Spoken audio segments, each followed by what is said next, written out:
Assalamu alaikum, chers frères et sœurs. Avez-vous déjà ressenti que certaines personnes autour de vous portent un masque, cachant des intentions obscures derrière un sourire? Dans un monde où la tromperie peut se cacher sous des apparences séduisantes, il est crucial d'apprendre à identifier les personnes malveillantes. Dans cette vidéo, nous allons explorer 5 signes révélateurs, basés sur les enseignements islamiques, qui vous aideront à reconnaître ces individus dont les cœurs sont enclins à la malveillance. Avant de commencer cette vidéo, n'oubliez pas de liker cette vidéo, car cela nous donne beaucoup de force pour continuer à partager du contenu bénéfique. Et je vous invite à vous abonner à notre chaîne et d'activer la cloche de notification pour rester informé de nos prochaines publications sur la foi islamique. Merci et bonne vidéo. Reconnaître les personnes malfaisantes n'est pas seulement une question de protection personnelle, c'est également essentiel pour préserver notre communauté et notre spiritualité. Le prophète Muhammad, Sa'ad Babli, nous a enseigné l'importance de choisir nos compagnons avec soin, car ceux qui nous entourent peuvent avoir un impact profond sur notre foi et notre bien-être. En discernant les comportements et les traits de caractère des personnes autour de nous, nous pouvons éviter de tomber dans des pièges émotionnels ou spirituels. Au fil des siècles, l'islam a mis en lumière les caractéristiques des individus nuisibles, nous guidant ainsi sur le chemin de la sagesse et de la prudence. Alors, préparez-vous à découvrir ces signes, car reconnaître le mal dans notre entourage est le premier pas vers une vie plus saine et plus épanouissante. Alors, restez avec moi jusqu'à la fin pour découvrir cela. Si vous avez des questions ou des commentaires en cours de route, n'hésitez pas à les laisser en bas. J'apprécie beaucoup vos retours. Allons-y. Premier signe, l'inconstance dans les promesses. Un des premiers signes de la présence de personnes malveillantes, selon les enseignements islamiques, est l'inconstance dans les promesses. Cette caractéristique est souvent révélatrice des intentions cachées d'un individu. Le prophète Muhammad, sallallahu alayhi wa sallam, a souligné l'importance de la fidélité aux engagements en déclarant dans un hadith « Celui qui n'honore pas ses promesses n'a pas de foi ». Sahih al-Bukhari. Cela signifie qu'un véritable croyant respecte ses engagements, car cela reflète son intégrité et sa sincérité. Lorsque quelqu'un fait des promesses qu'il ne tient pas, cela peut être un signe d'égoïsme ou de manipulation. Ces personnes peuvent utiliser des promesses pour gagner la confiance ou la sympathie des autres, mais leur manque de suivi montre qu'elles n'ont pas de véritables intentions. Par exemple, imaginez une personne qui promet de vous aider dans un projet important, mais qui se désiste sans explication ou qui n'honore jamais ses engagements. Cela peut causer des désagréments, mais c'est aussi un indicateur de leur caractère. Le Coran évoque également cette notion d'inconstance dans les engagements. Allah dit dans le verset 277 « Ce n'est pas la piété de tourner votre visage vers l'est ou l'ouest, mais la piété est celle de celui qui croit en Allah, au jour dernier, aux anges, aux livres et aux prophètes, et qui donne de ses biens, malgré son amour pour ceux-ci, aux proches, aux orphelins, aux nécessiteux, aux voyageurs, aux mendiants, et pour affranchir les esclaves, et qui accomplit la prière et paie la zakat, et qui remplit ses promesses quand il a promis. » Ce verset souligne l'importance de tenir ses promesses comme une forme de piété. Il nous rappelle que la véritable foi ne se limite pas au rite, mais s'exprime également à travers nos actions et notre comportement envers les autres. Il est donc essentiel d'être attentif aux personnes qui semblent faire des promesses à tout va, sans jamais les réaliser. Leur inconstance peut non seulement affecter votre vie, mais aussi celle des autres. En islam, la fidélité à la parole donnée est sacrée, et ceux qui ne la respectent pas s'éloignent des principes de la foi. Ainsi, si vous constatez qu'une personne autour de vous fait souvent des promesses qu'elle ne tient jamais, prenez cela comme un signe d'alerte. C'est un indicateur puissant de leur véritable nature et de leur manque de sincérité. En gardant cela à l'esprit, vous pourrez vous entourer de personnes qui partagent vos valeurs et qui sont dignes de confiance.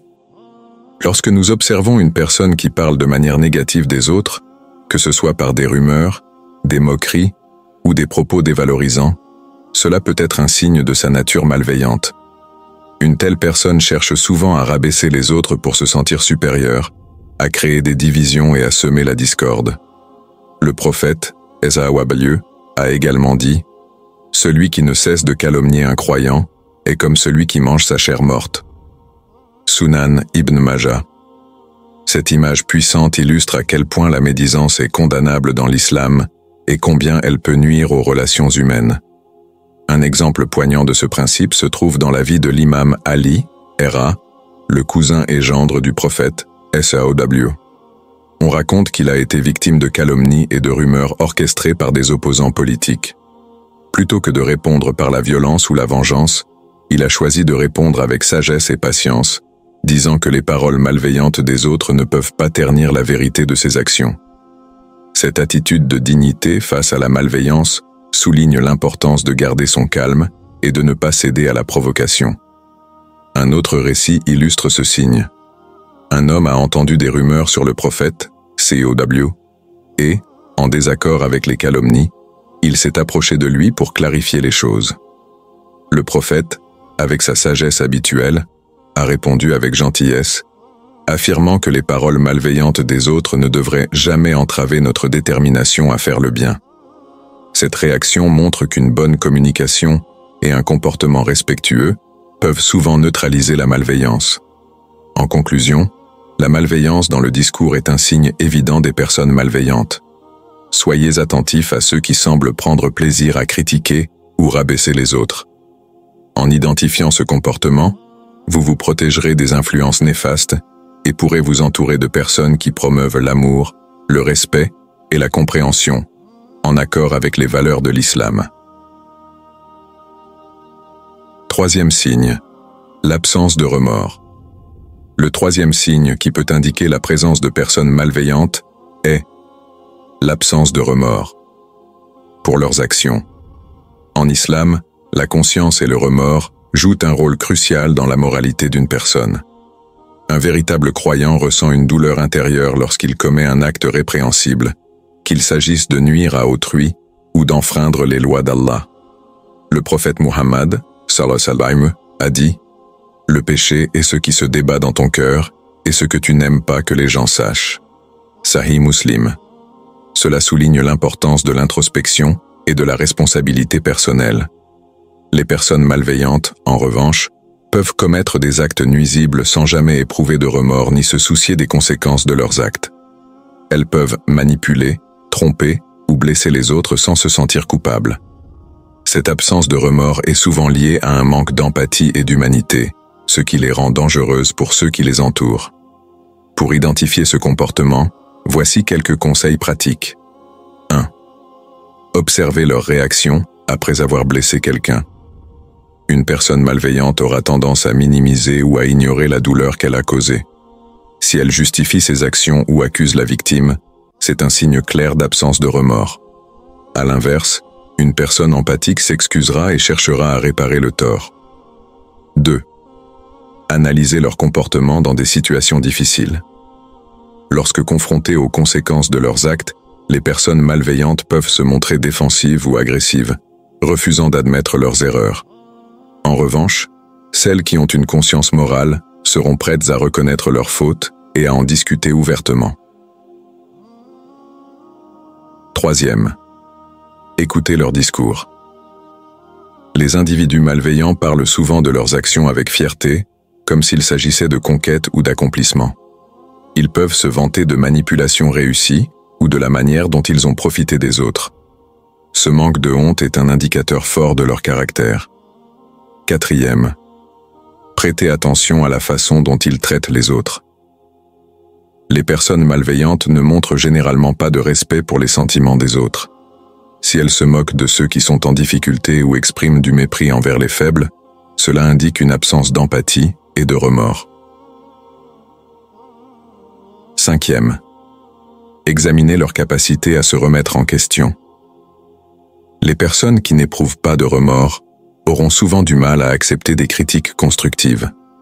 Elles peuvent voir toute forme de feedback comme une attaque personnelle, plutôt que comme une occasion d'apprendre et de grandir. En conclusion, l'absence de remords est un signe révélateur des personnes malveillantes dans notre entourage. En étant attentifs à leur comportement, à leurs discours et à leurs réactions, nous pouvons nous protéger des influences négatives. En islam, Il est essentiel de s'entourer de personnes qui incarnent la foi, l'empathie et la responsabilité, car cela nous aide à croître spirituellement et à maintenir notre intégrité morale. Quatrième signe, le manque de respect pour les autorités et les valeurs. Le quatrième signe révélateur de la présence de personnes malveillantes est le manque de respect pour les autorités et les valeurs établies. Ce comportement se manifeste par une attitude désinvolte à l'égard des règles, des traditions et des figures d'autorité, qu'il s'agisse de leaders communautaires, de parents ou même des enseignements religieux.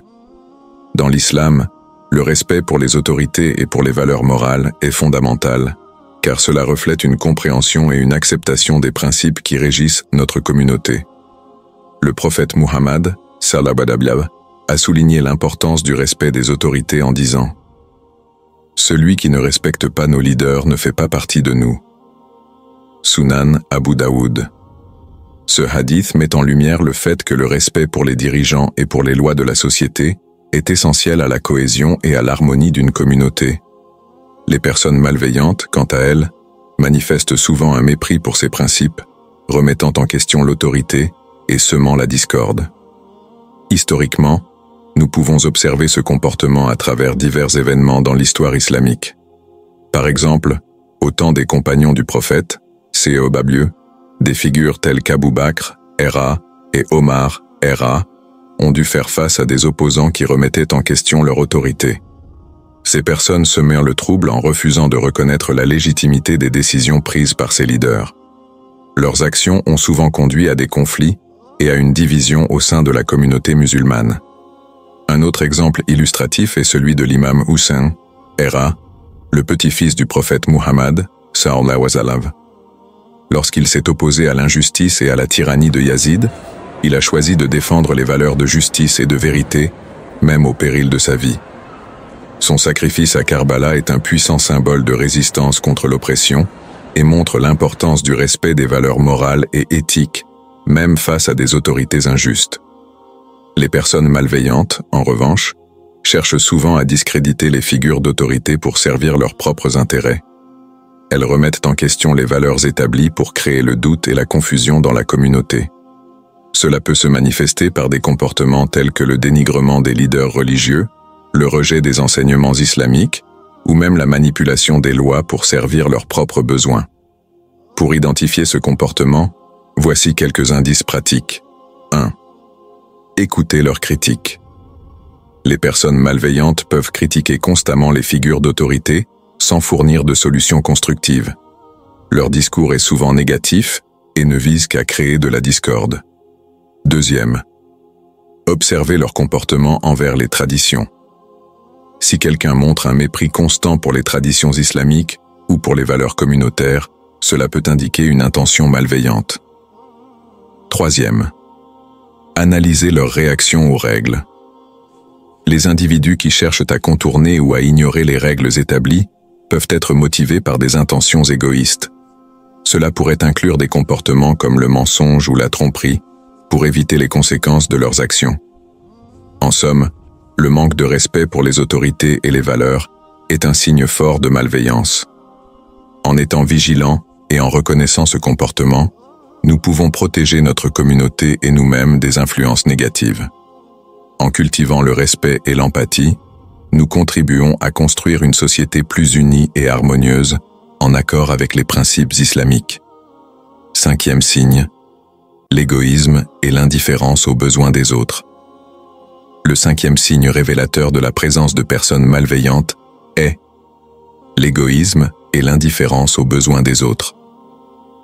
Ce comportement se manifeste par un souci excessif pour soi-même, au détriment des autres.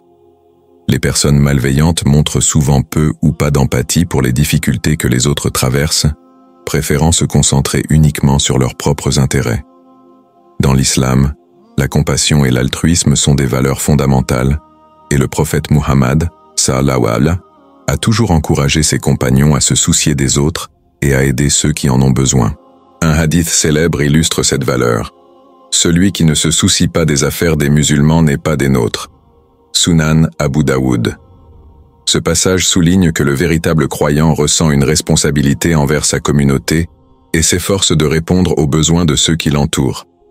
Les personnes malveillantes, en revanche, ne manifestent aucun intérêt pour les souffrances des autres et peuvent même profiter des situations difficiles pour leur propre gain.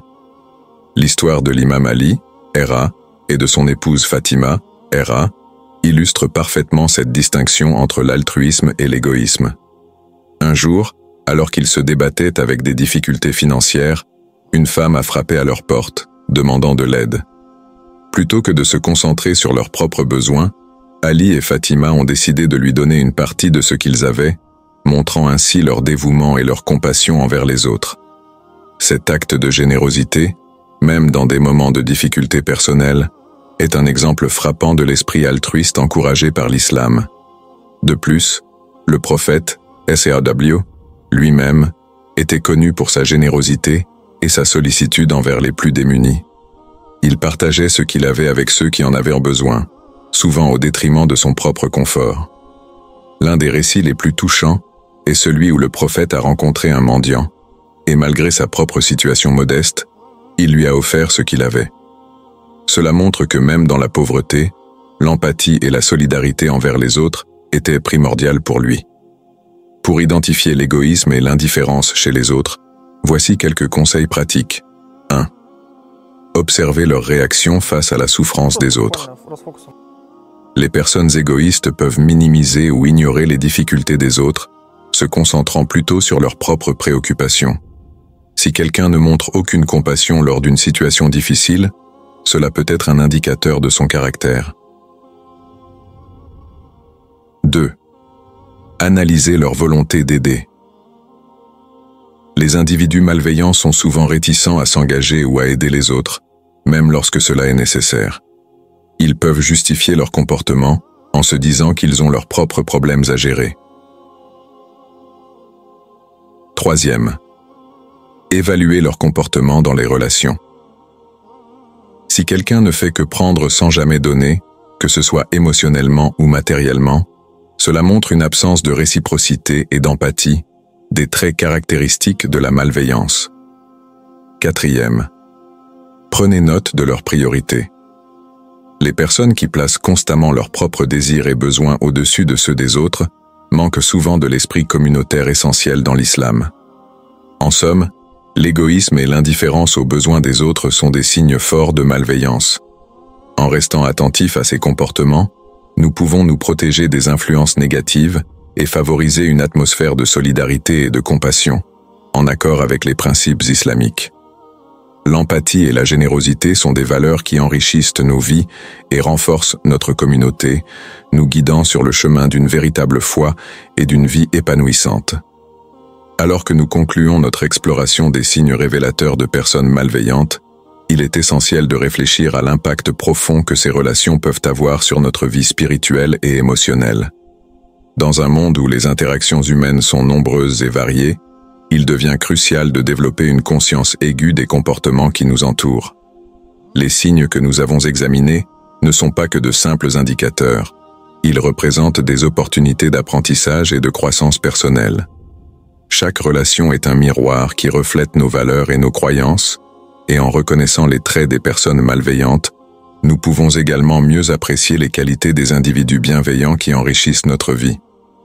La sagesse islamique nous enseigne que notre environnement joue un rôle déterminant dans notre cheminement spirituel. Le prophète Muhammad sallallahu alayhi wa sallam a souvent souligné l'importance de choisir des compagnons qui élèvent notre esprit et qui partagent nos valeurs de compassion, d'intégrité et de respect. En prenant le temps d'évaluer nos relations, nous avons l'opportunité de nous entourer de personnes qui nous inspirent à devenir de meilleures versions de nous-mêmes. Cela nous invite à construire un cercle de soutien où chacun se soucie sincèrement du bien-être de l'autre. Je vous invite à prendre un moment pour réfléchir à votre propre vie et aux personnes qui vous entourent. Quelles relations vous élèvent? Quelles interactions vous laissent un goût amer? Utilisez cette prise de conscience pour ajuster vos liens et vous engager dans des relations plus constructives. Cherchez des compagnons qui partagent votre foi, qui vous encouragent à pratiquer vos valeurs et qui vous soutiennent dans vos luttes. Ces individus seront une source de force et de réconfort sur votre chemin. Enfin, N'hésitez pas à partager vos expériences avec nous. Quelles histoires avez-vous vécues en lien avec ces signes de malveillance? En partageant vos réflexions et vos expériences, vous contribuez à créer un espace d'apprentissage et de soutien au sein de notre communauté. Vos mots peuvent résonner avec d'autres et les aider dans leur propre cheminement. Ensemble, construisons un réseau de solidarité, d'empathie et de foi. Merci de nous avoir accompagnés dans cette exploration. Que votre chemin soit illuminé par la lumière de la foi et que vous trouviez la paix dans les relations que vous cultivez. Souvenez-vous, en fin de compte, que l'amour et la compréhension sont des puissants remèdes contre la malveillance. Soyez vigilants, mais aussi bienveillants, car chaque acte de bonté contribue à un monde meilleur. Que la paix d'Allah soit avec vous, maintenant et toujours. Dans cette vidéo, nous avons exploré 5 signes révélateurs de la présence de personnes malveillantes dans notre entourage, basés sur les enseignements islamiques. Nous avons abordé l'inconstance dans les promesses, la malveillance dans le discours, l'absence de remords, le manque de respect pour les autorités et les valeurs, ainsi que l'égoïsme et l'indifférence aux besoins des autres. Chacun de ces signes constitue un avertissement précieux pour nous aider à discerner la véritable nature des individus avec lesquels nous interagissons. En prenant conscience de ces comportements, nous sommes mieux équipés pour protéger notre foi et notre bien-être émotionnel. Il est essentiel de s'entourer de personnes qui incarnent les valeurs d'empathie, de respect et de compassion, en accord avec les enseignements du prophète Muhammad, SAW. Je vous encourage à réfléchir sur vos relations et à être attentif aux signes de malveillance. Prenez un moment pour prier afin d'être guidé dans votre discernement. Demandez à Allah de vous accorder la sagesse nécessaire pour reconnaître ceux qui vous entourent et de vous protéger des influences négatives. En agissant avec prudence et avec un cœur pur, nous pouvons construire des liens plus sains et nourrissants, contribuant ainsi à notre épanouissement spirituel et à celui de notre communauté. Merci d'avoir regardé cette vidéo. Nous aimerions entendre vos expériences concernant la reconnaissance des personnes malveillantes dans votre vie. Avez-vous déjà remarqué l'un de ces signes? Partagez vos histoires dans les commentaires ci-dessous.